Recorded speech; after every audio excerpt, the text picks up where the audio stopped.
ফেরেশতা জিবরাইল দাঁড়িয়ে আছে দাহিয়াতুল কালবি সাহাবীর চেহারায়। ডাক দিলেন, ইয়া রাসূলুল্লাহ, আমি আপনার সঙ্গে দেখা করতে চাই। নবী বুঝতে পারলেন জিবরাইল। ফাতেমাকে বললেন, মা দরজাটা খুলে দাও, তোমার চাচা আসতেছে। তো মা ফাতেমা দরজা খুলে দিলে জিবরাইল ঢুকলো। ঢুকে একটু মন ভার। রাসূল বললেন, মন ভার কেন? বলে, হুজুর আপনি যে মেয়েকে বললেন চাচা আসতেছে, আমি চাচা কেমনে? বাবা আদম থেকে আপনি পর্যন্ত সমস্ত নবী রাসূলের কাছে আমি আল্লাহর ওহী নিয়ে আইছি। আপনি কয় বছরের আর আমি কত লক্ষ বছর আগেকার, তাহলে চাচা কেমনে হলাম? বাপের ছোট ভাইকে চাচা কয়, জোরে কোন কথা ঠিক কিনা? আপনার মেয়েকে কি আপনি ঠিক কইছেন? আল্লাহ রাসূল বললেন, জিবরাইল তোমার বয়স কত?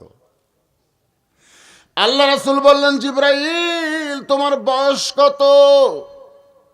ফেরেশতা জিবরাইল বলে, ইয়া রাসূলুল্লাহ, কত বছর বলতে পারবো না, তবে পূর্ব দিকে একটা তারকা উঠতো ৭০,০০০ বছর পর পর, আমি ৭০ বার সেই তারকা দেখেছি। আল্লাহ রাসূল বলেন, বর্তমান কি সেই তারকা দেখা যায়? বলে, হুজুর আর দেখা যায় না। রাসূল বললেন, জিবরাইল ওই তারকায় ছিলাম আমি, মুহাম্মাদুর রাসূলুল্লাহ। জিরোয় লাভ দেটা কয়, হুজুর তাহলে আপনার বয়স কত? পাগলারা কয় জন্ম মৃত্যু দিন। জন্ম মৃত্যু দিন? তোমরা জন্ম বোঝো না, তোমরা মৃত্যু বোঝো না। নবীর শানে বলতে পারবেন না ঠিক আছে, কিন্তু বেয়াদবি করা যাবে না। জোরে কোনো কথা ঠিক কি না? আমার নবীর শানে বেয়াদবি করা যাবে? যাবে না। একটু মনোযোগ দিয়ে শুনবেন। রাসূল বললেন, সাহাবীরা আমি চলে যাব, এত দামি জুব্বা নিয়ে আমি যাব না। এই জুব্বা তোমাদের ভিতরে কাউরে না কাউরে আমি দিয়ে যাব। সমস্ত সাহাবী জুব্বার দিকে তাকায় আর নিজের দিকে তাকায়, চিন্তা করতেছে এই জুব্বা নবী কাকে দিবে? কোন সাহাবী এই দামি জুব্বাখানা পাবে? প্রত্যেকটা সাহাবী জুব্বার দিকে তাকায় আর নিজের দিকে তাকায়, আমি কি পাওয়ার যোগ্য কিনা। নবীর পাশেই বসেছিলেন ১ নম্বর। জোরে কোন কয় নম্বর? চোখ বন্ধ করে মনে মনে চিন্তা করে, এই জুব্বা বুঝে আমি পাই। বুঝি পুরাপুরি না, মনের মধ্যে একটা চিন্তা, এই জুব্বা বুঝে আমি পাই। কারণ আল্লাহর নবী বলেছেন, আল্লাহর পরে এই দুনিয়াতে কেউ যদি আমার দোস্ত থাকে, সে দোস্তের নাম হলো আবু বকর। সাহাবীরা বললেন, ইয়া রাসূলুল্লাহ, আল্লাহর পরে আবু বকর আপনার দোস্ত কেমনে হয়? আল্লাহ রাসূল বললেন, কোনো একদিন বলেছিলাম গভীর রাত্রে মক্কা ছেড়ে মদিনায় হিজরত করা লাগবে, আমি নবী তোমাকে সঙ্গে করে মদিনায় যাব। এই কথা বলার কয়েক মাস পরে একদিন গভীর রাতে আবু বকরের দরজায় ঠোকা দিলাম, সঙ্গে সঙ্গে দরজা খুলে গেল। নবী চমকে বলে, আবু বকর, এই গভীর রাত্রে তোমার দরজা আমি আসবো তুমি কি জানতে নাকি? ঠোকা মারলি কেমনে দরজা খুললে? আবু বকর বলে, রাসূলুল্লাহ, ওই কয়েক মাস আগে বলেছিলেন একদিন গভীর রাত্রে আল্লাহ হুকুম দিলে আমাকে সঙ্গে করে আপনি মদিনায় যাবেন। সেদিন থেকে আজ পর্যন্ত কোনো রাত্রিবেলা আবু বকর আমি ঘুমাই নাই, বরং সারা রাত দরজার কাছে দাঁড়িয়ে থাকি। রাসূল আসমানের দিকে তাকায় বলে, আল্লাহ, এটা কে যে মাসের পর মাস আমি আসার অপেক্ষায় দরজায় দাঁড়িয়ে থাকে? এটা কে গো আল্লাহ? আল্লাহ বলে, হাবিব আপনি যা বলবেন আমি সেইটাই কবুল করে নিব। নবী আবু বকরকে বুকের মধ্যে চেপে ধরে বললেন, আল্লাহ, তোমার পরে কেউ যদি আমার আপন থাকে, বন্ধু থাকে, তার নাম হলো আবু বকর। আল্লাহ রাসূল বললেন, আমার সমস্ত সাহাবীর নেকি যদি এক পাল্লায় দেওয়া হয়, আবু বকরের এক রাতের নেকি, ওই গারে সুরের নেকি যদি অন্য পাল্লায় দেওয়া হয়, সমস্ত উম্মতের চাইতে আবু বকর নেকির ওজন বেশি হবে। সাহাবীরা বললেন, ইয়া রাসূলুল্লাহ, ওই গারে সুর আবু বকর এমন কি করছে যেইটা করার কারণে সমস্ত উম্মতের নেকির চাইতে আবু বকর নেকির ওজন বেশি হবে। রাসূল বললেন, তোমরা কি শুনতে চাও? তাহলে শোনো। আমি দুর্বল হয়ে আবু বকর উরাতকে বালিশ বানায় যখন ঘুমায় গেছি, আমি নবী দুর্বল হয়ে আবু বকর উরাতকে বালিশ বানায় যখন ঘুমায় গেছি, এমন সময় আমার আবু বকর ঘুমাই নাই। জোরে কারণ সুবহানাল্লাহ। নবীর মুখের দিকে তাকাই, আবু বকর গুনগুন করে গান গায়, শিশুকালে মইরা গেছে মা, গর্ভে থাকতে মরছে পিতা, নবী চোখে দেখলেন না, কে করিবে লালন পালন, কে দিবে সান্ত্বনা, এই দুনিয়ার বড় এতিম নবী ছিলেন একজনা। নবী যখন ঘুমায় গেছে, নবীর মাথায় হাত বুলায় বলে, আল্লাহ, যেই মানুষটা কোনোদিন কারো ক্ষতি করলো না, যেই মানুষটা মানুষের জান্নাত চায়, আর সেই মানুষটাই আজকে গাড়ির সুরের মধ্যে আত্মগোপন করেছে। আল্লাহ বাজান বারবার আবু বকর নবীর মুখের দিকে তাকায়, হঠাৎ গর্তের উপর দিকে তাকাই, ছোট্ট একটা ছিদ্র দেখতে পাই। ওই ছিদ্র দেখে আবু বকর চমকে বলতেছে, আল্লাহ, ওই ছিদ্র দিয়ে যদি কিছু বের হয়ে আমার নবীকে কামড় দেয়, আপনারা বলেন তো গর্তের মধ্যে কয়জন? একজন না দুইজন? কিন্তু দুইজন। আবু বকর আল্লাহর নবী। কিন্তু আবু বকর বলতেছে, ওই ছিদ্র যদি কিছু বের হয়ে নবীকে কামড় দেয়, তার মানে বোঝা গেল নবীর অস্তিত্বে নিজের অস্তিত্ব ভুলে গেছে, নবীর রঙে নিজের জীবনকে রঙিন করেছে। যদি কিছু বের হয়ে আবার নবীকে কামড় দেয়, ডান উরাতে নবী শুয়ে আছে, আর বাম পাখানা গর্তের মুখে লাগাই দিছে। আল্লাযী খলাকাল মাউতা ওয়াল হায়াতা লিয়াবলুয়াকুম আইয়ুকুম আহসানু আমালান ওয়া হুয়াল আজিজুল গফুর। এই আয়াতটা আল্লাহ নাজিল করেছে, জোরে কোন সুবহানাল্লাহ। এই আয়াত গর্তের মুখে যখন আবু বকর পাটা দেয়, এই আয়াতটা তখন এই কারণেই কিন্তু আল্লাহ নাজিল করেছে। নাজিল করে আল্লাহ বলতেছে, আবু বকর নবীকে বেশি ভালোবাসে না আমি আল্লাহ নবী বেশি ভালোবাসি? আজকে আল্লাহ আর বান্দার মধ্যে নবী ব্যাপারে পরীক্ষা হবে। জোরে কোন সুবহানাল্লাহ। আপনারা বলেন তো, আমাদের নবীকে সবচাইতে বেশি ভালোবাসে কে? আল্লাহ। জোরে কোন, আরো জোরে। ফ্রান্সের ম্যাক্রো নবীর বিরুদ্ধে কটূক্তিকে পছন্দ করেছে, সায় দিয়েছে। আমরা দুনিয়ার কোনো মানুষ ফ্রান্সের বিরুদ্ধে আন্দোলন না করলেও আমার আল্লাহর আন্দোলন আছে না নাই? বর্তমানে এই প্রধানমন্ত্রীর খবর কি আপনারা জানেন? কিছুই জানেন না, এগুলো জানা লাগবে রে। গত পরশু দিন একদিনে 24 ঘন্টায় আমেরিকাতে এই করোনা ভাইরাসে 4306 জন মরছে। একদিনে। একদিনে কত? এ পর্যন্ত আমেরিকায় একদিনে এত মানুষ মরে নাই। এখন তো জো বাইডেন এখনো ক্ষমতা পায়নি, ট্রাম্পের হাতত এখনো আছে। কি নাম? আগে ছিল ট্রাম্প, এখন হয়তো জো বাইডেন। আপনারা জানেন কি বিবৃতি দিতে জানেন? ওরা তন্ন তন্ন করে খুঁজা দেখছে এই 4306 জন যে মরল, এরা কারা? অধিকাংশই অজু করে না, নামাজ পড়ে না, খালি মাস্ক পরে, হাতত গ্লোভস দিয়ে ঘুরে বেড়ায়। করোনা থেকে বাঁচবো কেমনি? করোনা থেকে বাঁচবো। আরে করোনা থেকে বাঁচার জন্য তো কি কন দোয়া আছে না নাই? পড়েন, সকলে পড়েন, আল্লাহুম্মা ইন্নী আউযু বিকা মিনাল বারাস। পড়েন না কেন ভাই? এই দোয়া যদি আপনারা মুখ দিয়ে প্রকাশ করেন, কোনোদিন আপনার মুখে মাস্ক দেওয়া লাগবে না, মাস্ক দেওয়া লাগবে না। এই মুখ দিয়ে একটু দোয়া বের করেন, আল্লাহুম্মা ইন্নী আউযু বিকা মিনাল বারাস ওয়াল জুনুন ওয়াল জুজাম ওয়া মিন সাইয়িল আসকাম। আল্লাহ বলেছেন, ইজা আসাবাতুহুম মুসিবাতুন ক্বালু ইন্না লিল্লাহি ওয়া ইন্না ইলাইহি রাজিউন। কি বলতেছে? তোমাদের উপরে বিপদ আপদ মুসিবত যখন আসবে, কলু, তখন তোমরা বলবে ইন্না লিল্লাহ। তো করোনা ভাইরাস একটা কি রহমত না বিপদ? কথা কয় না, রহমত না বিপদ? যেই মুখ দিয়ে এই দোয়া বের হবে আর ইন্না লিল্লাহর আমল বেশি হবে, ওই মুখওয়ালা মানুষকে করোনা ভাইরাস ধরবে না। লিখেলেন, লিখেলেন। গত রাত্রে যেখানে মাহফিল করলাম হাটপাচিল, ওখানে যিনি একটা অতিথি ছিল ঢাকার সবচাইতে বড় ডাক্তার, স্টেজের উপর এসেনি, মাস্ক পরা, হাতত গ্লোভস পরা, কিছুক্ষণ পর পর একটা বোতল রাখছে, এরকম স্প্রে করে। ও আর এটা দেখে আমার ধারে কাছে বিরক্ত। হ্যাঁ, সেই ভয় খাওয়া খাচ্ছে ডাক্তার।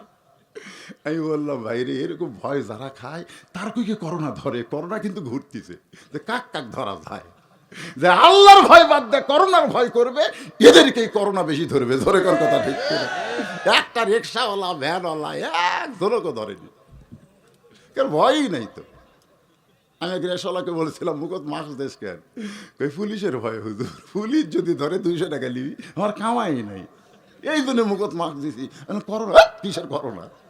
আমাকে করোনা কোনোদিনও ধরবে না। আজ পর্যন্ত বাংলার শতকরা 100% গরিব মানুষ বিশ্বাস করে করোনা তাদেরকে ধরবে। যাদেরকে পর্যন্ত ধরতেছে খোঁজলে দেখেন এই মালগুলা কারা।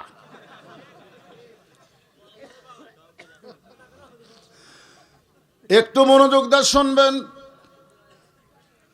আল্লাহ ডাকদা বলে, রে বিষাক্ত সাপ, পাহাড়ের কোন জায়গায় ঘোরাফেরা করিস?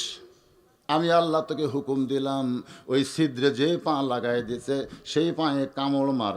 আপনারা বলেন তো কোন কিছু হয় আল্লাহর হুকুম ছাড়া? বিষাক্ত সাপ এসে আবু বকরের পায়ের তালুতে কামড় মারছে, সঙ্গে সঙ্গে বিষটা কলিজার মধ্যে চলে আইছে। আবু বকর বলে, সাপরে আমারে কামড় দিলি, তুই মনে করছিস আমি পা টান দিব? সাপ শুনে নে, আমার জীবনের চাইতেও লাই উমিন আহাদুকুম হাত্তা আকুনা হাব্বা ইলাইহি মিন নাফসিহি। আল্লাহর নবী বলেছেন, প্রকৃত মুমিন যদি হবার চাও নিজের জীবনের চাইতেও রাসূলকে বেশি ভালোবাসতে হবে। আমি মরে যাব কিন্তু গর্তের মুখ থেকে আমার পা টান দিব না। সাপ বলে, আল্লাহ আপনার হুকুমে কামড় মারলাম, তাও তো বান্দা পা টান দেয় না। আল্লাহ বলে, আবার কামড় মার। বিষাক্ত সাপ আবার কামড় মারছে। আবু বকর বলে, সাপরে এখন আমি মরি নাই, যতক্ষণ জীবিত থাকব ততক্ষণ গর্তের মুখ থেকে আমি পা টান দেব না। সাপটা বলে, আল্লাহ এখনো পা টান দেয় না। আল্লাহ বলে, আবার মার, আবার মার, আবার কামড় মার। কিতাবের মধ্যে আছে 5বার সাপটা কামড় মারছে। বিশ্বের যন্ত্রণায় আবু বকরের গোটা দেহ থর থর করে কাঁপতেছে। এক ফোঁটা চোখের পানি নবীর গাল মোবারকে পড়েছে। নবী চোখ খুলে বলে, আবু বকর বাড়ির কথা মনে করে কাঁদতেছো, বিয়ে বাচ্চার কথা মনে করে কাঁদতেছো। আবু বকর বলে, রাসূলুল্লাহ এই বুকটা ছিঁড়ে যদি আপনাকে দেখাতে পারতাম তাহলে দেখতে মাত্র 2টা নাম আমার জীবনের সঙ্গে জড়িত, একটা হলো আল্লাহ আর একটা হলো মুহাম্মাদুর রাসূলুল্লাহ। তাহলে কেন কাঁদতেছো? বলে, কি যেন বারবার কামড় দেয়। নবী হ্যাঁচকা টান মারলে সাপ বের হয়ে নবীকে সালাম দেয়, নবী সালামের উত্তর দেয় না। সাপটা আবার সালাম দেয়, নবী সালামের উত্তর দেয় না। সাপটা যখন আবার নবীকে সালাম দেয়, নবী রাগ করে বলে, সাপরে আমার কলিজায় কামড় মারবি আর আমারে সালাম দিবি? সাপটা বলে, ইয়া রাসূলুল্লাহ আল্লাহ যদি দিবার কয় তাহলে আমি কি করব? নবী রাখতে বলে, আল্লাহ আমার আবু বকর কি দোষ করলো যে তাকে সাপের কামড় দিয়ে পরীক্ষা করেন? আল্লাহ ডাকতে বলে, হাবিব আপনার আবু বকর পরীক্ষায় গোল্ডেন A+ পাইছে, আমি আল্লাহ তার প্রতি এত খুশি হয়েছি, আমার ইবাদতের কোনো দাম নাই, আপনার মহব্বতের দাম দিয়ে মিজানের পাল্লা সবার চাইতে ওজন বাড়াইয়া দিয়েছি। আবু বকর মনে মনে ভাবতেছে, জুব্বা বুঝি আমি পাই, তাও সাহস নেই। নবী তো বলতে পারে, ইয়া রাসূলুল্লাহ আমি 1 নম্বর, আমাকে দেন। কিন্তু না, নবী বলেছেন তোমাদের মধ্যে কাউরে না কাউরে আমি দিয়ে যাব। হযরত আবু বকরের পাশে 2 নম্বর মাথা নিচু করে মনে মনে চিন্তা করে, জুব্বা বুঝে আমি পাই, জুব্বা বুঝে আমি পাই। কারণ আল্লাহ রাসূল বলেছেন, আমার পরে কেউ যদি নবী হতো লাউ কানা উমর। সুবহানাল্লাহ খান। রাসূল বলেছেন, আমার উমরের শানে আল্লাহ কোরআনের 23টা আয়াত নাজিল করেছে। জোরে কান সুবহানাল্লাহ। আমার পরে কেউ যদি নবী হতো আল্লাহ উমরকে নবী বানাই দিত। আপনারা বলেন তো, আমাদের নবীর পরে কোনো নবী আছে? কোনো নবী নাই। যদি হতো, এই যদি হতো কথাটাকে আল্লাহর এত পছন্দ, সুবহানাল্লাহ কোন। কারণ নবীর প্রত্যেকটি কথা কি নবী কইছে না আল্লাহ কইছে? আল্লাহ কইছে। তো নবী এই কথা কইছে দেখে আল্লাহ কথাটা এত পছন্দ। রাসূল বললেন, সাহাবীরা, আমার এই কথার দাম রাখতে গিয়ে আল্লাহ দুনিয়াতে উমরকে নবী বানায়নি, কিন্তু হাসরের ময়দানে হযরত উমরকে আল্লাহ নবীদের কাতারে দাঁড় করাইয়া দিবে। মানে নবীর এই কথার দাম রাখতে গিয়ে সাহাবীরা তো জাপটে ধরে বলে, ইয়া রাসূলুল্লাহ, তাহলে একটু বলেন। আল্লাহ রাসূল বলতেছে, যেই কাতারের প্রথম থাকবে দাউদ আলাইহিস সালাম, সেই কাতারে 2 নম্বরে আল্লাহ উমরকে খাড়া করে দিবে, আর 3 নম্বরে থাকবে সুলাইমান। খুব খেয়াল করবেন, 1 নম্বরে কে? দাউদ আলাইহিস সালাম, 2 নম্বরে হযরত উমর খাড়া হয়ে আছে, 3 নম্বরে দাঁড়ায় আছে সুলাইমান। যত নবী আল্লাহ দুনিয়াতে পাঠাইছেন সমস্ত নবীরা কি বুদ্ধিমান। আমার ওয়াজ আপনারা শোনেন নাই, তোমার হুঁশ নাই, এ ওয়াজ শোনেন নাই, আপনারা শোনেন নাই? এই ওয়াজের মধ্যে আছে সমস্ত নবীরা হলো বুদ্ধিমান, আর চালাক নবী হলো 2টা। এখন হয়তো বলবেন, হুজুর বুদ্ধিমান আর চালাকের মধ্যে তফাৎ কি? মানলে লাভ কি, না মানলে ক্ষতি কি, এর আগে জানবার চাই। মানে যদি লাভ না থাকে তাহলে সেটা মানে লাভ কি? যেরকম আল্লাহ বলেছেন যে আমার মুসাকে যদি আমি আদমের পর্যায়ে দিতাম, মুসা মানে আদমকে তৈরি না করে আল্লাহ যদি মুসাকে প্রথম তৈরি করে জান্নাতে দিত, দিয়ে যদি বলতো আল্লাহ তাকরাবা হাদিস সাদারা ফাতাকুনা মিনাজ জালিমিন, ওই গাছের কাছে যাইও না। আদম নবী কিন্তু বলেছে যাব না, কিন্তু মুসা হলে বলতো আল্লাহ জান্নাত একটা ভালো জায়গা, সেই ভালো জায়গার মধ্যে তুমি খারাপ গাছ রাখলে কেন? যেই গাছের কাছে যাবারই দিবে না সেই গাছ তুলে ফেলে দাও, তাহলে তো লেটা চুকা যায়। ধরে কোন কথা ঠিক কিনা? মানে মুসা নবী এমন চালাক নবী, আল্লাহ কোনো কিছু খোয়া সহজে যাবার পারে নাই, মুসা খপ করে ধরছে। ধরে কোন সুবহানাল্লাহ। আর এক চালাকের নাম হলো সুলাইমান। 2 জন চালাক নবী, একটা হলো মুসা আর একটা সুলাইমান। সুলাইমান নবী মনে মনে চিন্তা করবে, আমার বাবা দাউদের পরেই তো আমার থাকার কথা, কিন্তু মাঝখানে নবীটা কে ঢুকলো? বাবার পরে বেটা থাকবে, কিন্তু মাঝখানে নবীটা কে ঢুকলো? এই মনে করে রাসূল বলতেছেন, সাহাবীরা শোনো, সুলাইমান নবী উমরের পেছনে হাত দিবে, হাত দিয়ে বলবে, আপনি কোন নবী ভাই? যেই বলবে আপনি কোন নবী ভাই, সঙ্গে সঙ্গে ওমর ফারুক রাগ কম না বেশি? ওয়ালিমান খাফা মাকামা রাব্বিহি জান্নাতান।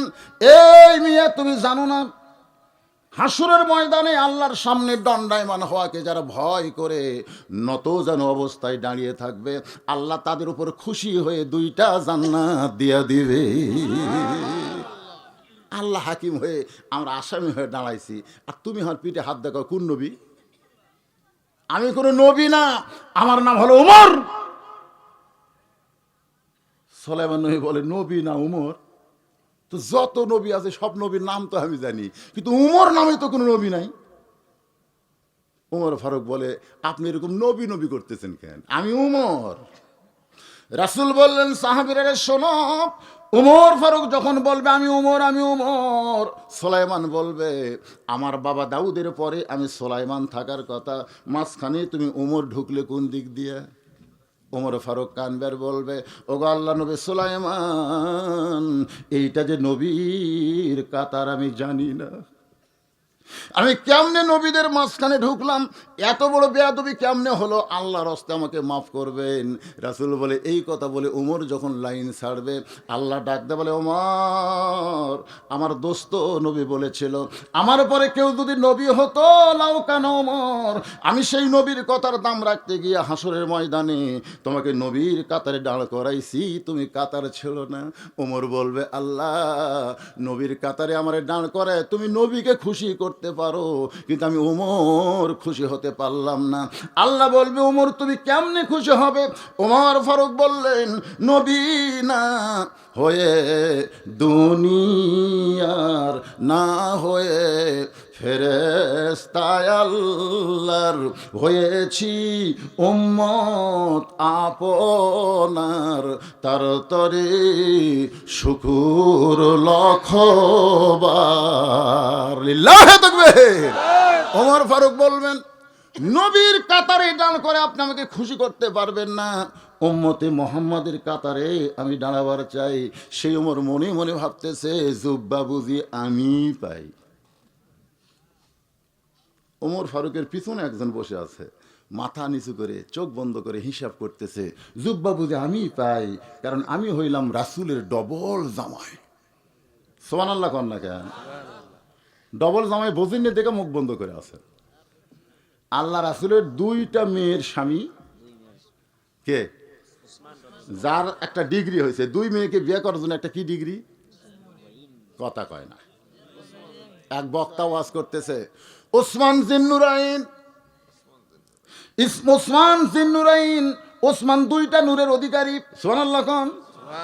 ওই বক্তা এবার বলতেছে নবী মাটির তৈরি, ওসমান দুইটা নূরের অধিকারী। নবী মাটির তৈরি, ওসমান দুইটা নূরের অধিকারী। সবাই চিন্তা করে একই বক্তার মুখে দুই ওয়াজ। কিন্তু নবী যদি মাটির হয় তার মেয়েরা নূর কেমনে হয়? জিন্নুরাইন মানে কয় নূর? দুইটা নূরের অধিকারী। তার নবী কিসের? মাটির। তো মাটির নবী, তার মেয়েরা নূর হয়। কথাটা বুঝতেছেন না? আসলে নবী কি, নবী কিসের তৈরি, এই নিয়েও আমাদের বাংলাদেশে ফেতনা আছে। যেরকম আছে না, একদল কয় মাটির, একদল কয় নূরের। হায় হায় হায় হায়, এই নিয়ে আমাদের বগুড়ায় যা শুরু আছে ভাই। জামিল মাদ্রাসা সহ যত মাদ্রাসা সমস্ত হুজুর কয় মাটির তৈরি। আর ওই যে আশরাফ আলী সিদ্দিকী একটা আছে কোবা মসজিদে, উনি কয় না না, মাটির তৈরি বলা মাত্রই বেঈমান হয়ে যাবি। কি কঠিন অবস্থা ভাই। এখন আপনাদের আমি জিজ্ঞেস করি তো, আপনারা তো এতদিন ওয়াজ শুনতেন, শুনে কি বুঝতেছেন নবী কিসের তৈরি? আরো জোরে। অনেক লোক কিন্তু বলে আমার জীবনটা মাটি হয়ে গেল রে, আমার জীবনটাই মাটি রে, এবার আমার ব্যবসা না হওয়ার কারণে আমার জীবনটাই মাটি রে, আমার দোকান মাটি হয়ে গেল। এই কথা কয় কি কয় না? তার এই যে আমার জীবনটাই মাটি, এই কথার দ্বারা ওই কি মাটির দাম বুঝালো না ধ্বংস বুঝালো? কথা কয় না। তো তাহলে নবী কি ধ্বংস? তো মাটির তৈরি করলেন। এখন কিসের তৈরি? নূরের। একটা গজল গায়, আগে শোনেন, তারপরে এর ব্যাখ্যা হবে। মাটির আদমকে আল্লাহ সৃষ্টি করিয়া ঘোষণা করিলেন আল্লাহ শ্রেষ্ঠ বলিয়া, তাই নূরের ফেরেশতা করে আদমকে সেজদা, সবার চেয়ে দিলেন মাটির মানুষকে সম্মান। সবাই বলেন আল্লাহু আল্লাহু, তুমি জাল্লে জালালুহু, শেষ করা তো যায় না গে তোমার গুণগান। ৭০,০০০ নূরের পর্দা। ফেরেশতা জিবরাইল নবীর সঙ্গে, আল্লাহ গায়েব থেকে আওয়াজ করে বলে জিবরাইল ব্রেক হয়ে যা, ব্রেক হয়ে যা, আর সামনে পা বাড়াস না, কারণ ৭০,০০০ নূরের পর্দার ভিতর দিয়া তুমি জিবরাইল যদি ঢুকতে চাও তোমার অস্তিত্ব পুড়ে হবে ছাই। ওই জায়গায় শুধু আমার নবী দোস্তকে আসার জন্য দরজা খোলা চায়। আমার নবী যখন ৭০,০০০ পর্দা পাড়ি দেওয়ার জন্যে আল্লাহ আরশের দিকে রওনা দেয়, এমন সময় পিছন দিক থেকে জিবরাইল বলে নবী গো, আমি মনে করেছিলাম আপনার ওসিলায় আল্লাহর সঙ্গে আমার দেখা হবে, কিন্তু মাঝ রাস্তায় যখন আল্লাহ আমাকে বাতিল করে দিল, আপনি চলে যাবেন আল্লাহর কাছে, কিন্তু আপনার কাছে আমার একটা প্রশ্ন। নবী বলে জিবরাইল কি প্রশ্ন করবা? বলে জিন হলো আগুনের তৈরি, মানুষ হলো মাটির তৈরি, ফেরেশতা হলো নূরের তৈরি, আপনি বলেন গো নবী আপনি কিসের তৈরি? এতগুলা পর্দা পাড়ি দিয়া আপনি আল্লাহর আরশে যাচ্ছেন। নবী ডাকতে বলে জিবরাইল আমি কিসের তৈরি আমি বলতে পারবো না, যিনি আমাকে তৈরি করেছেন তিনি ভালো জানেন। জোরে কোন কথা ঠিক কি না? তাহলে নবী কিসের তৈরি আমরা বলবো কেন? বলবে কে? আরো জোরে, জোরসে বলুন। অনেক জায়গায় আল্লাহ বলেছেন সিরাজাম মুনিরা, অনেক জায়গায় আল্লাহ বলেছেন মাটি, অনেক জায়গায় বলেছেন নূর, বহু কথাই নবী সম্পর্কে বলা হয়েছে। আমরা সেই নবীকে নিয়ে তর্ক করব না, আমরা নবীর আদর্শকে বিনা তর্কে মেনে নিব। জোরে কোন কথা ঠিক কি না? কবরের মধ্যে প্রশ্ন হবে অমান নাবিউকা, তোমার নবীকে। কখনোই প্রশ্ন করা হবে না তোমার নবী কিসের তৈরি, এই প্রশ্ন করা হবে না। প্রশ্ন করা হবে তোমার নবীকে। কেমনে এই প্রশ্নের উত্তর দিতে পারবো? একটু মনোযোগ দিয়ে ফাদখুলি ফি ইবাদি ওয়াদখুলি জান্নাতি, যে আয়াতটা পড়েছি, যার উপর আমি আলোচনা করতেছি। ওসমান গনি চোখ বন্ধ করে মনে মনে বলতেছে যুগবাবু যে আমি পাই, যুগবাবু যে আমি পাই, কারণ আমি হলাম রাসূলের ডবল জামা। আল্লাহ রাসূল বলেছেন আমার ওসমানকে তোমরা চিনো? চিনো? আমার ওসমান হলো জ্ঞানী। সাহাবীরা বললেন ইয়া রাসূলুল্লাহ, আপনি কোরআনের আয়াত আমাদের শুনেন, নিজের চোখে দেখা। সুবহানাল্লাহ। দারোয়ানকে ডাকতেছে, আয় আয় আয়। সমস্ত দারোয়ান একত্র হয়ে কেউ কিল মারে, কেউ ঘুষি মারে, কেউ লাত্তি মারে। ফকির চিল্লায় বলে যতই মারিস না কেন, নিজের চোখে দেখা জিনিস মিথ্যা বলা যাবে না। তোমরা জেল দাও, জুলুম দাও, ফাঁসি দাও, নিজের চোখে দেখা জিনিস আল্লাহর দুনিয়ায় আল্লাহর আইন চলবে। সেই মারতেছে। ফকির এক সময় রাগ করে বলতেছে আর মার মার। দারোয়ান কই করে পাগলা হচ্ছে নাকি, আরো মার, মানে এত মারতেছি তাও মারবার কয়। ফকির বলতেছে মারতে মারতে আমাকে একটু সাইজ কর, কারণ আমার মধ্যে ভেজাল ঢুকছে। জোরেখন কথা ঠিক কিনা? যখন সোনার মধ্যে ভেজাল ঢোকে তখন স্বর্ণকারের কাছে নিয়ে যায়, যাই বলতেছে দেখেন তো ভাই সোনার খবর কি। স্বর্ণকার দেখে কয় ভেজাল ঢুকছে। তো কচ্ছে আমি আসল সোনা চাই, আসল সোনা আমাকে দেন। আসল সোনা নিবার গেলে এক সাইজ করা লাগবে। তো করেন, বসো। বসা থেকে সোনা এসিডের মধ্যে দিছে। যেই এসিডের মধ্যে দিছে, এসিডের একটা গরম আছে না নাই, খালি বল উঠছে, সোনা কানতেছে, বলতেছ স্বর্ণকার তোমার কি দয়া নাই, তুমি আমাকে আগুনে পুড়াচ্ছ কেন, আমার যে কষ্ট হয়। স্বর্ণকার বলে সোনা চিল্লাস না, চিল্লাস না, তোকে সাইজ করতেছি, চিল্লাস কে? তোর মধ্যে যে ভেজাল ঢুকছে, এই ভেজাল বার করার জন্য তোকে একটু তাপ সহ্য করা লাগবে। মাঝে মধ্যে রব্বানা আতিনা ফিদ দুনিয়া হাসিনা অফিল আখিরাতে হাসিনা দিয়া আমাকে একটু তাপ দেওয়া হবে। জোরে কোন কথা ঠিক কিনা? একটু তাপ দিবে। তাপ দিচ্ছে, কি বুঝতেছে? তাপ। কিছুক্ষণ পরে সোনা তখন খাত মুক্ত হয়ে গেছে। এবার সোনার দলা নিয়ে স্বর্ণকার, নিচে লোহার পাত, উপরে লোহার হাতুড়ি। সোনার পাতের উপর খালি সমানে হাতুড় মারে। সোনা কান্দার বলে ও স্বর্ণকার আমাকে মারিস কেন, আমার কি লাগে না? স্বর্ণকার বলে চিল্লাস না, তোকে মাইরা মাইরা বানাবো গহনা, তুই যত পিটন খাবি তত তোর দাম বেড়ে যাবে। আজকে আল্লাহর পথে যারা আছেন মাঝে মধ্যে কষ্ট দিবে, মাঝে মধ্যে। আল্লাহ বলেছেন ওয়ালা নাবলু ওয়ান্নাকুম মিন ওয়ালা নাবলুওয়ান্নাকুম মিনাল খাউফি ওয়াল জুই ওয়া নাকসিম মিনাল আমওয়ালি ওয়াল আনফুসি ওয়াস সামারাতি ওয়া বাশশিরিস সাবিরিন। ওসমান গনি মনে মনে ভাবতেছে যুববাবু যে আমি পাই, যুববাবু যে আমি পাই, এইটা বুঝাইতে গিয়ে নিয়ে আইসে আপনার কোনো ফকিরের কাছে। জোরে কোন কার কাছে? বাদশাহ শাহজাহান আসরের নামাজ শেষ, নামাজ শেষ করে বের হয়ে বলছে এই কারে মারতেছিস, কেন মারিস? দারোয়ানগুলো বলতেছে জাহাপনা আমরা তো খালি মারতেছি, আপনি শুনলে তো মারেই ফেলবেন। বলে কি হয়েছে? আপনি নাকি ফকির। যেই কাছে ফকির, বাদশাহ শাহজাহান কয় কে রে? এই মুঘল সম্রাট আমাকে ফকির কয়, তাও আমার জায়গাতে সে দৌড়ে যায়, টুটি চাইবা ধরছে। এই ফকির তুই জানিস না আমি মুঘল সম্রাট শাহজাহান? ফকির খালি হাসতেছে, টুটি চাপে হাসিস করে। বলতেছে আমি তো জানতামই আপনি মুঘল সম্রাট শাহজাহান। বাদশাহ শাহজাহান কয় জানতাম তো অতীতকাল। জানতাম কি? কয় জানি। কয় জানতাম, আমি জানতাম আপনি বাদশাহ শাহজাহান, এটা জানতাম। বলে জানতাম কেন, বর্তমানেও আছি।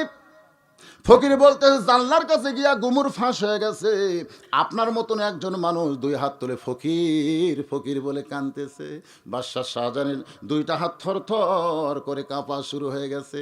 এবার দারোয়ানগুলো বলে যাবো না, ফকির কি শোনাইলো হাত দুইটা কাঁপে কেন? বাদশাহ শাহজাহান বলে কাঁপার কারণ হলো আল্লাহর ঘরে যতক্ষণ ফকির সাজি ততক্ষণ, আল্লাহর ঘরে যতক্ষণ ফকির সাজি ততক্ষণ, আল্লাহর ঘর থেকে যখন বের হয়ে যায় তখন পূর্বের চেহারা। খুব খেয়াল করবেন, আল্লাহর ঘরে যতক্ষণ কথা কয় না, আমরাও কি আল্লাহর ঘরে যখন যাই, আওয়ামী লীগ বিএনপি জাতীয় পার্টি কথা কয় না, আচ্ছা কোরআনের মাহফিলে যখন আসি তখনও কিন্তু দেখবেন আওয়ামী লীগ বিএনপি জাতীয় পার্টি নাই। এই যে আপনারা বসে আছেন, আপনাদের ভিতরে আওয়ামী লীগ আছে না নাই, বিএনপি আছে না নাই, জাতীয় পার্টি আছে না নাই, এমনকি যুদ্ধ অপরাধীর দলের দুই একটা থাকতে পারে, যখন পারে কি পারে না। আপনারা বলেন তো, আপনারা কি এইরকম গোলাকার গোলাকার হয়ে ভিন্ন ভিন্ন বসছেন, না সবাই এক জামাতে বসে আছে? আবার যখন মসজিদের মধ্যে যাবেন তখন দেখবেন আওয়ামী লীগ যারা নামাজ পড়ে, বিএনপি নামাজ পড়ে, যারাই নামাজ পড়ে তারা যে দল করুক না কেন, মসজিদের মধ্যে গিয়ে এক একজন এক এক কাতার করে না, বরং সব দল ভাঙ্গা ভাই ভাই হয়ে সবাই কাঁধের সঙ্গে কাঁধ মিলাইয়া, পায়ের গোড়ালির সঙ্গে গোড়ালি মিলাই এক কাতার হয়। জোরে কোন হয় কি হয় না? বাজানকে একটু খেয়াল করবেন। ফকিরের কথা শুনে বাদশা ছাড়ের দুইটা হাত থর থর করে কাঁপতেছে।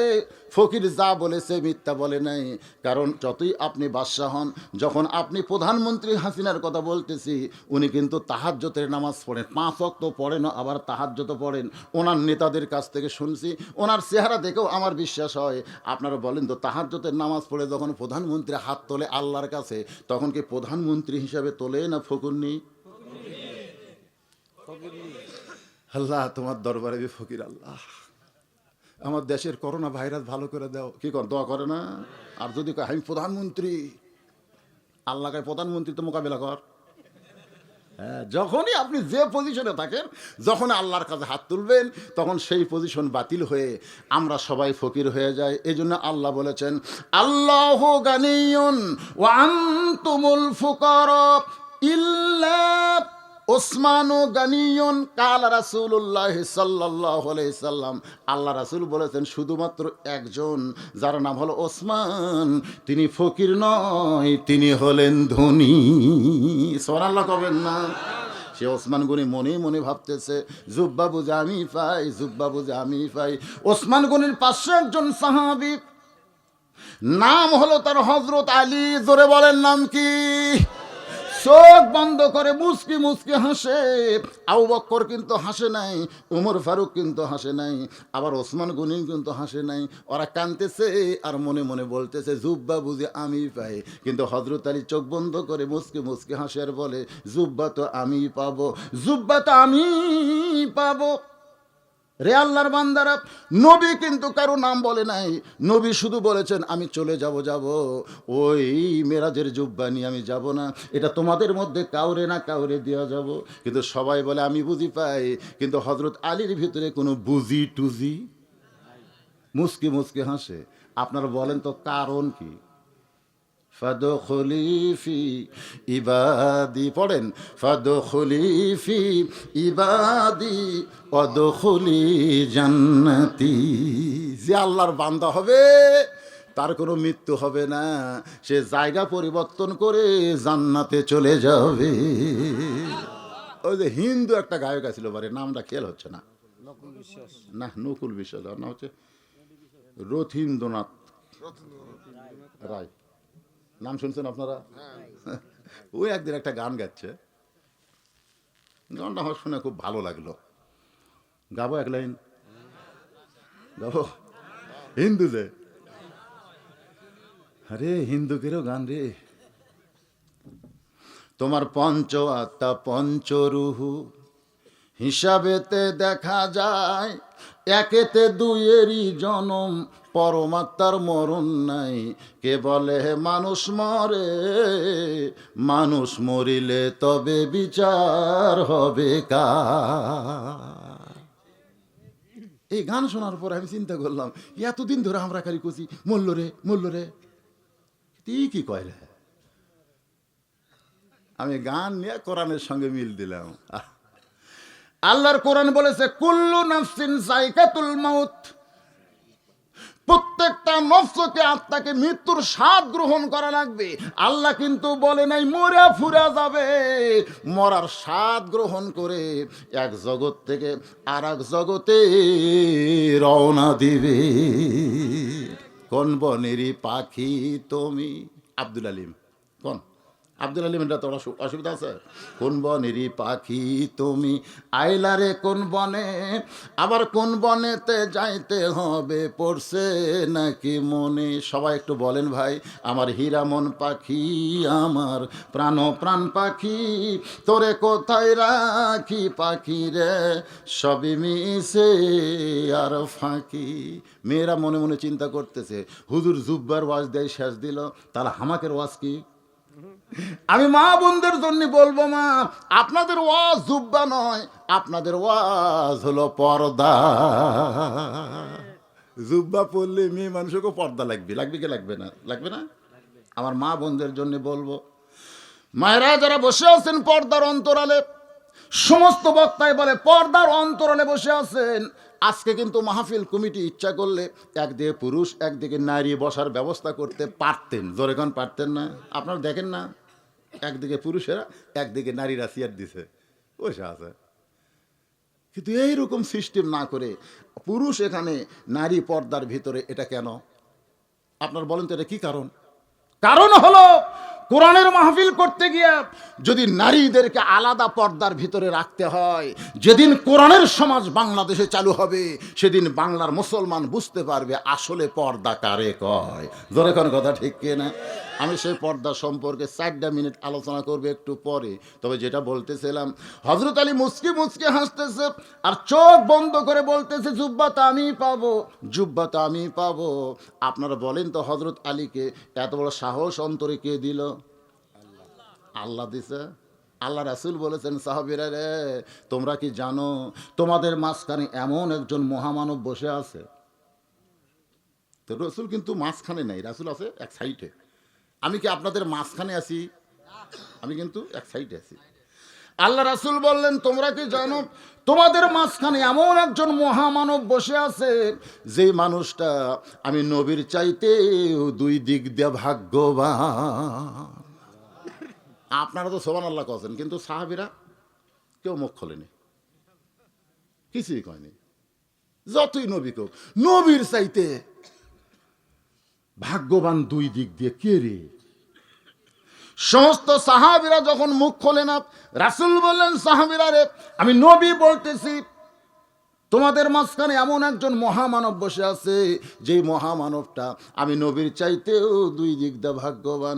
ওমর ফারুক বলে, রাসূলুল্লাহ এমন কথা আপনি কেমনে বললেন? সেই ভাগ্যবান ব্যক্তিটাকে? আল্লাহ রাসূল বললেন, আমার আলী। সাহাবীরা বললেন, রাসূলুল্লাহ হযরত আলী আপনার চাইতে 2 দিক দিয়ে ভাগ্যবান কেমনে হলো? আল্লাহ নবী বললেন, সাহাবীরা শোনো, বাবা আদম থেকে আমি নবী পর্যন্ত যত নবী দুনিয়াতে আইছে, এই নবীর বিবিরা জান্নাতি। সুবহানাল্লাহ কন না কেন? এই জান্নাতি কয়ে তো আমাকে নবীও।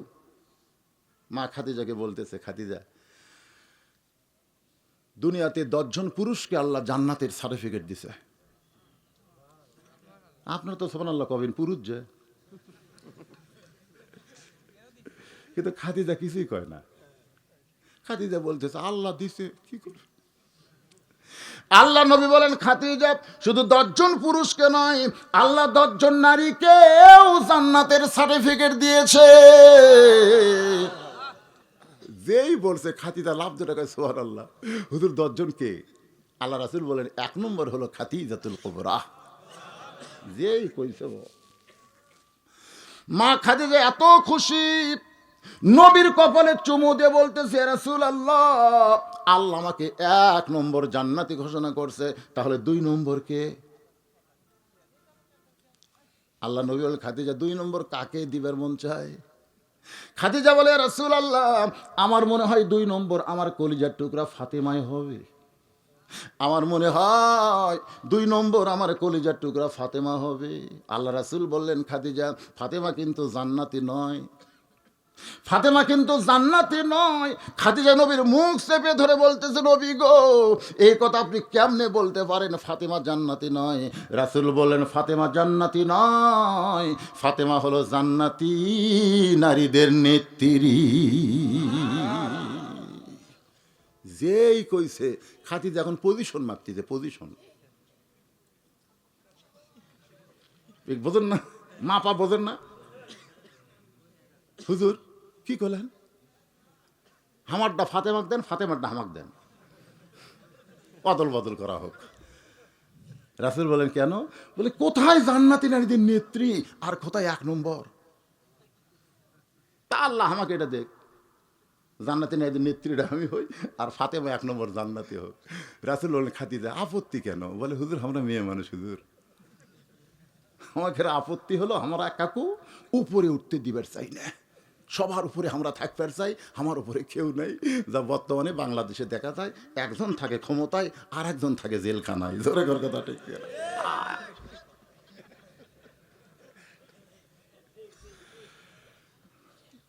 ঠিক কবার পারবেন না, অ্যাঙ্গেলে ডোজ মারতেছি, কথা বুঝতে পারতেছেন না?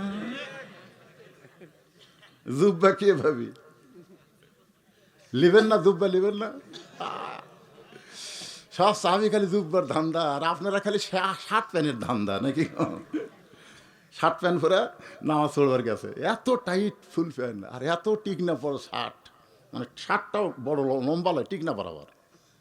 রুকুর থেকে যখন শেষ দাঁত গেছে, ওই ভিতরের মাল পিছন দিকে ট্যাপা হয়ে বার হতো, ট্যাপা হয়ে। ওর পিছনে যে নামাজ পড়তেছে ওর নজর কাবার দিকে আর নাই, ওই ট্যাপার দিকে গেছে। নামাজ আছে। ইহুদি খ্রিস্টানদের পোশাক হলো প্যান্ট শার্ট, মুসলমান ফুল প্যান্ট পরেন, অসুবিধা নাই, টাকনুর উপরে পরেন, আর ওই পাছাটা ঢাকেন একটা পাঞ্জাবি দিয়ে। ধরে কোন কথা ঠিক কিনা? পাছা ঢাকার দরকার নেই, একটা পাঞ্জাবি দিয়ে পাছাটা ঢাকেন।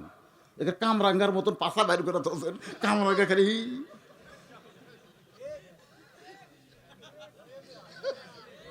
চিন্তা করতেছে জুব্বা কে পাবে, জুব্বা কে পাবে? ফাদু খলিফি বাদি অদখলি জান্নাতি দিয়ে দেওয়া হবে, অসুবিধা নেই। কিন্তু তুলে দিতে আমাকে 10:15, এখন কয়টা বাজলো রে?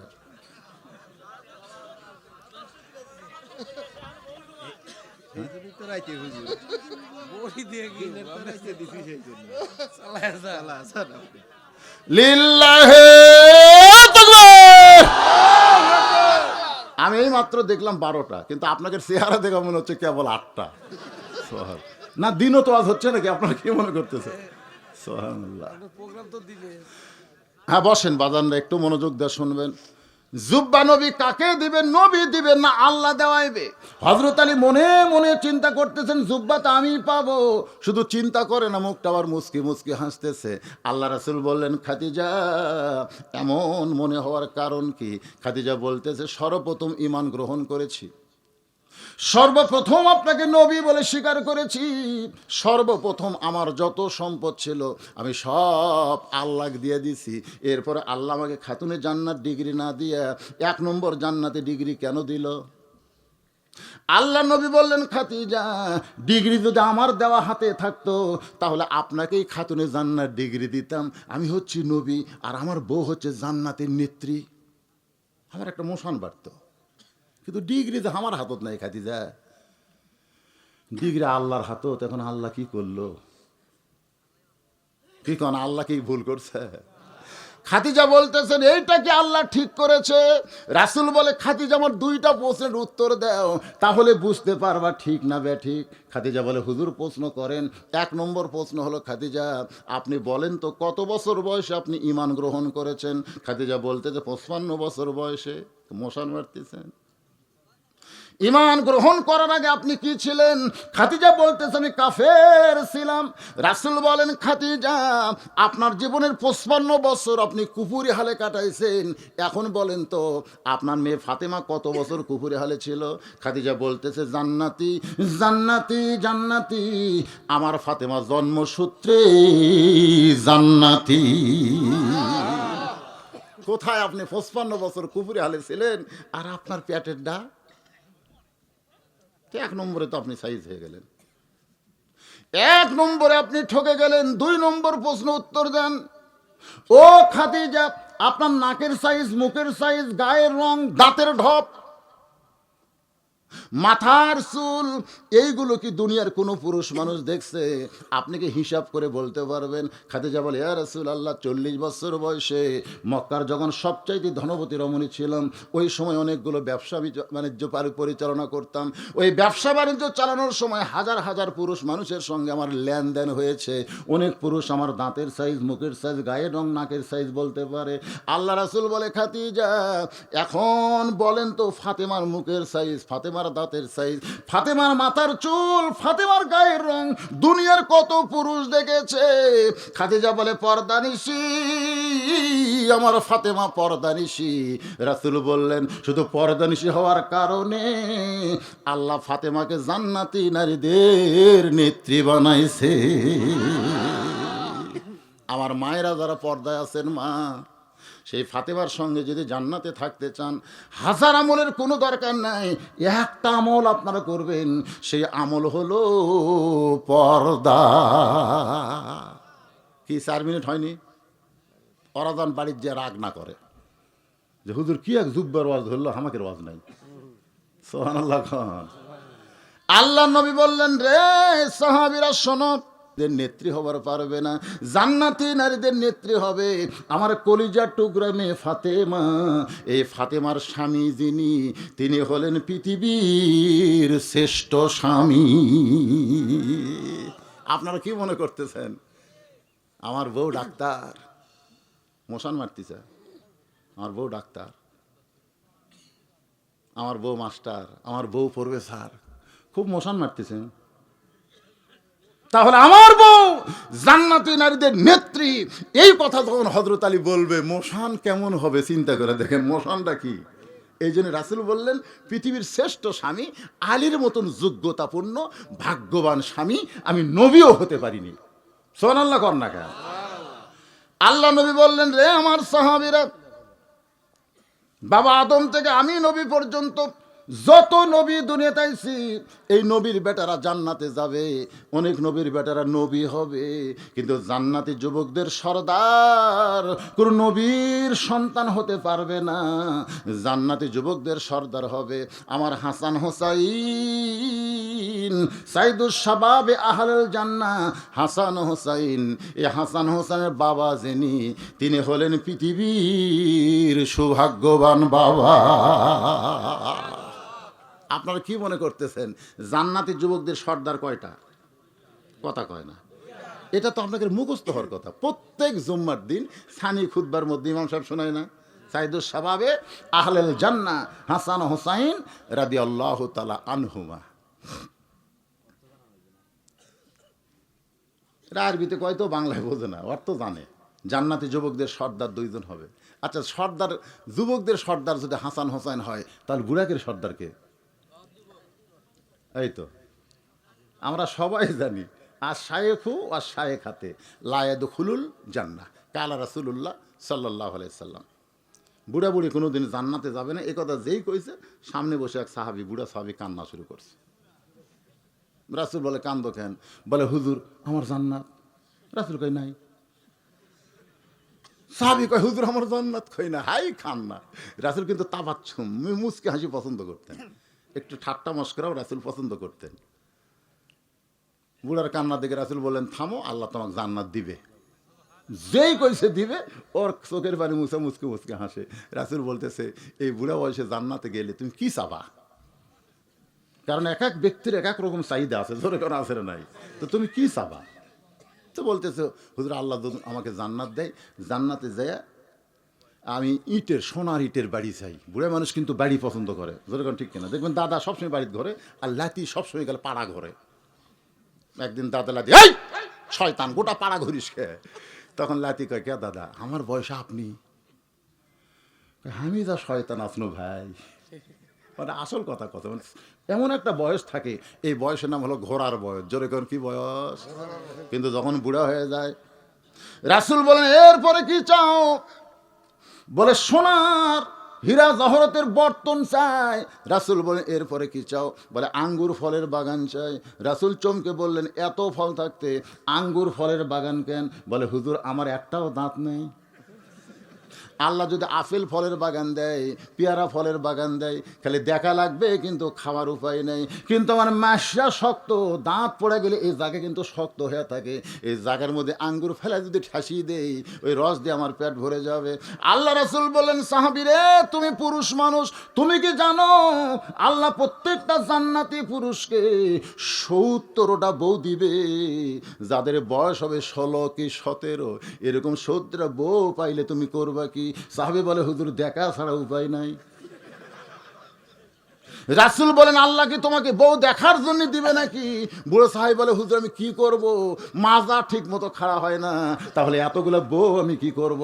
রাসূল বলেন, সাহাবী শোনো, আল্লাহ যখন তোমাকে জান্নাত দিবে তখন এই বুড়া অবস্থায় দিবে না, আল্লাহ সবাইকে যুবক বানাবে।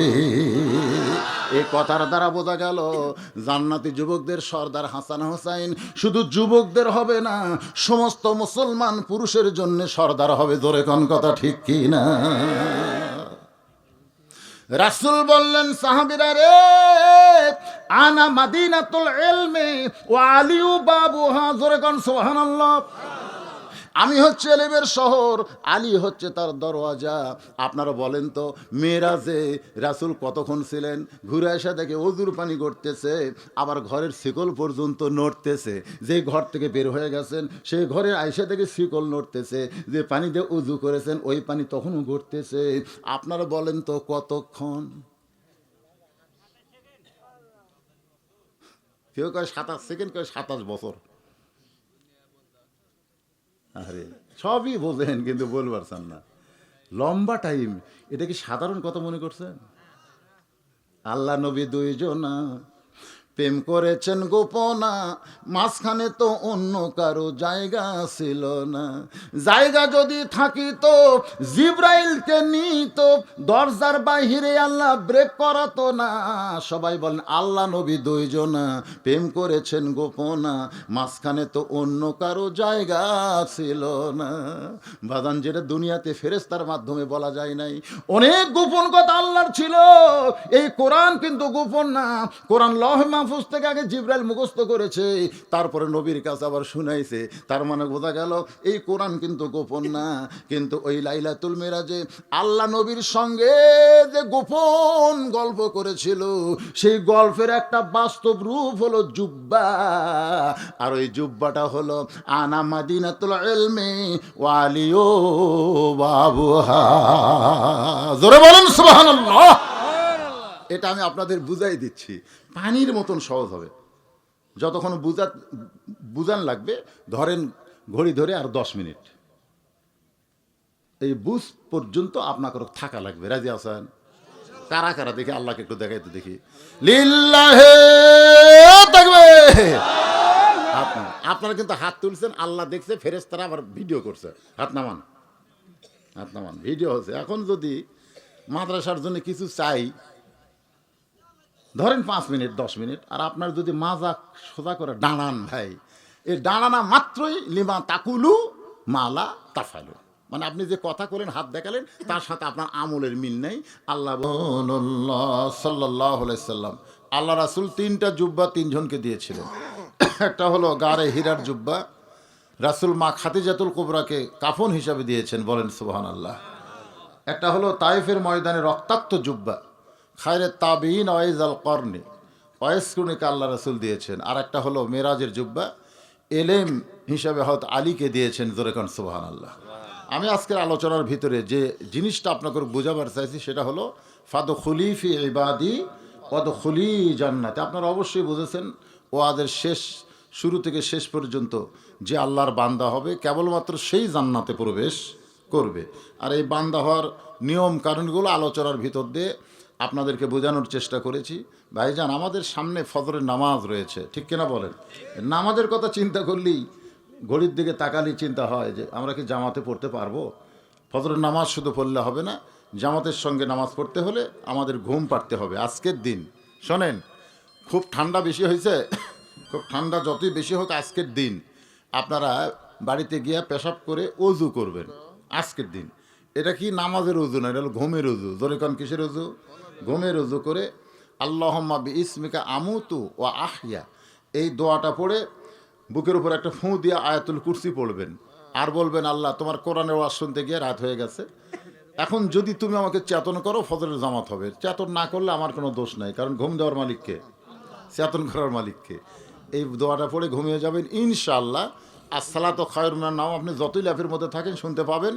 আর যখনই উঠবেন একটা গাও ঝাড়ি দিয়ে দেখবেন যে প্রতিদিনের চাইতেও আজকের এই 2 ঘন্টা ঘুম আপনার শরীর বেশি পাতলা করে দিচ্ছে। জোরে কারণ সুবহানাল্লাহ। এটা কি এটা কি এই লোকগুলা গত জলসায় উপস্থিত ছিল। আল্লাহুম্মা আমিন। আল্লাহুম্মা আনতাস সালাম ওয়া মিনকাস সালাম তাবারাকতা ইয়া যাল জালালি ওয়াল ইকরাম। আয় আল্লাহ তাআলা, সেই মাগরিবের নামাজের পর থেকে রাত 12:30 পার হয়ে গেল, তোমার পাগল বান্দা বান্দিরা আরামের বাড়ি আরামের ঘুমকে বাদ দিয়া কোরআন হাদিসের মহব্বত কলিজার ভিতরে নিয়ে জান্নাতের বাগানে বসে বসে কোরআন হাদিসের আলোচনা শেষে আমি গুনাহগারের সঙ্গে রহমতের দরজায় ফকির হয়ে দোকানা হাত তুলেছি। আল্লাহ মেহেরবানি করে আজকের মাহফিল আমাদের সকলের হেদায়েতের জন্য, নাজাতের জন্য, জান্নাতের জন্য কবুল করো। এই মাহফিলের শুরু থেকে শেষ পর্যন্ত যত আলোচনা হয়েছে এর মধ্যে যদি ত্রুটি হয়, ভুল হয়, মাফ করে দিও আল্লাহ।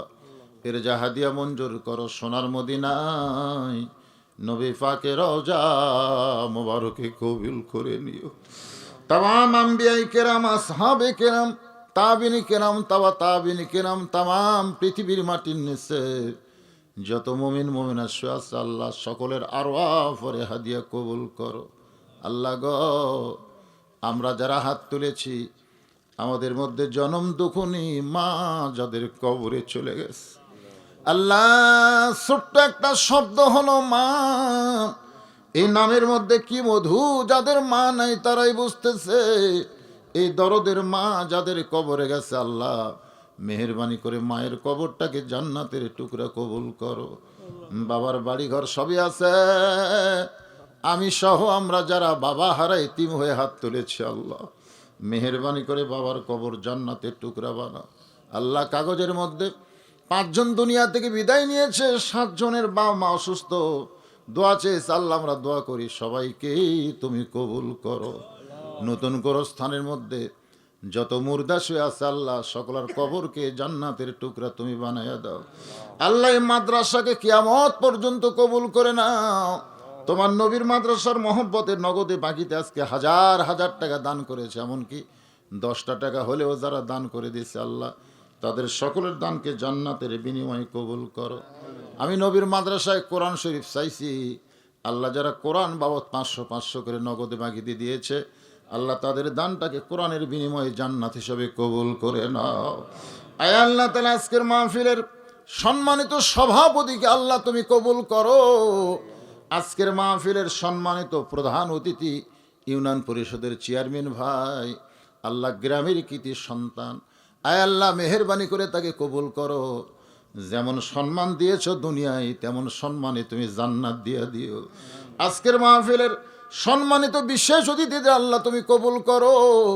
সামনে নির্বাচন আসতেছে, যাকে তোমার পছন্দ হয় তো ইজ্জু মান তাশা তো জিল্লু মান তাশা বিয়াদিকাল খাইর ইন্নাকা আলা কুল্লি শাইইন কাদির। আল্লাহ তুমি যাকে সম্মান দিবে কেউ চিনিতে পারবে না। আল্লাহ যাকে তোমার পছন্দ হয় তাকে তুমি আবার সম্মানের চেয়ারে বসায় দিও। আয় আল্লাহ তাআলা অনেকেই দোয়া চেয়েছে, কে কোন নিয়তে দোয়া চাইছে আল্লাহ সকলের নেক নিয়ত নেক আশা কবুল কর, সবাইকে সুস্থ করে দাও। আল্লাহ করোনা ভাইরাস থেকে আমাদের গরিব বাংলাদেশকে আল্লাহ তুমি হেফাজত করো।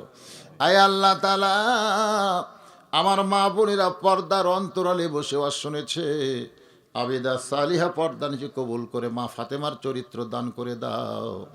আল্লাহ পরপর 2বার দত্তকোষা গ্রামে এই বছরে আসলাম আল্লাহ গো, গোটা গ্রামের উপরে রহমত আর বরকতের দরজা খুলে দাও। আল্লাহ মাদ্রাসার সেক্রেটারি, মাদ্রাসার সদস্য, মাদ্রাসার দাতা সদস্য আল্লাহ সবাইকে কবুল করো। মাদ্রাসার মহতামি, মাদ্রাসার ওস্তাদ, মাদ্রাসার তালবে ইলম আল্লাহ সবাইকে আল্লাহ তুমি কবুল করে নাও। আল্লাহ আল্লাহ মেহেরবানি করে আমরা যেদিন মরে যাব দিনটা যেন জুমার দিন হয় আল্লাহ, মাসটা যেন রমজান মাস হয়, ইমানের সাথে ইজ্জতের সাথে এই দুনিয়া থেকে বিদায় নেওয়ার সময় আমাদের জবানে জারি করে দিও লা ইলাহা ইল্লাল্লাহু মুহাম্মাদুর রাসূলুল্লাহ সাল্লাল্লাহু আলাইহি সাল্লাম। আসসালামু আলাইকুম ওয়া রাহমাতুল্লাহি ওয়া বারাকাতুহু।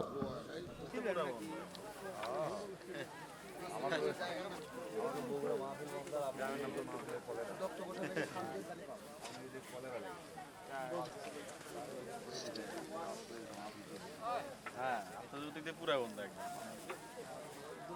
ঘোষণা করে দিছে